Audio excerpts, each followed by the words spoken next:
JMP. It's Brandon, are you Fantan? Are you Sam Chris? Are you Level? Une Rasta sa Kelly D.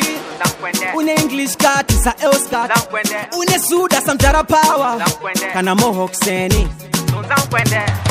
Susan Pende, Susan Pende, Susan Pende, Susan Pende, Susan Pende, Susan Pende, of our big Rasta and oi, oi, oi, oi, Susan Pende, Susan Pende, Susan Pende, Susan Pende, Susan Pende, Susan Pende, of our big Rasta and oi, oi, oi, Bombe Kira is Kwanasi,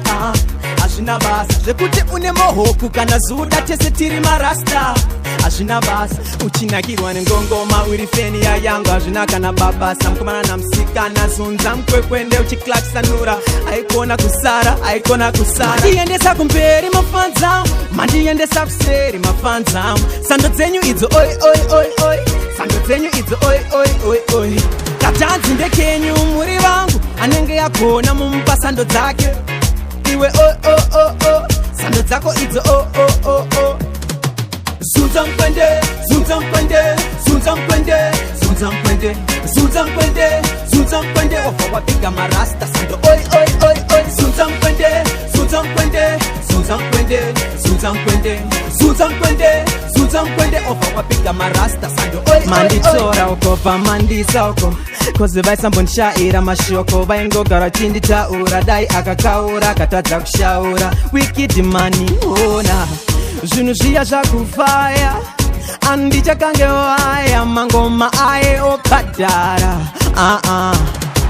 Susan Pende, Susan Pende, Susan Pende, Susan Pende, Susan Pende, Susan Pende, of our big Rasta sando oi oi oi oi Susan Pende, Susan Pende, Susan Pende, Susan Pende, Susan Pende, Susan Pende, of our big Rasta sando oi oi oi Bombe Kira is Kwanasi Ashina bas, zvekuti une mohoku kana zuda tessetiri marasta Ashina bas, uchinakirwa ngongoma urifeni ya yangu ashina kana baba samkumana na msika na zunza mkwekwende uchiklaksanura aikona kusara mandiendesa kumberi mafanza mandiendesa kuseri mafanza sando dzenyu idzo oi oi oi oi sando dzenyu idzo oi oi oi oi katanzi ndekenyu muri vangu anenge yakona mumpa sando dzake iwe oh oh oh oh sando dzako idzo oh oh oh oh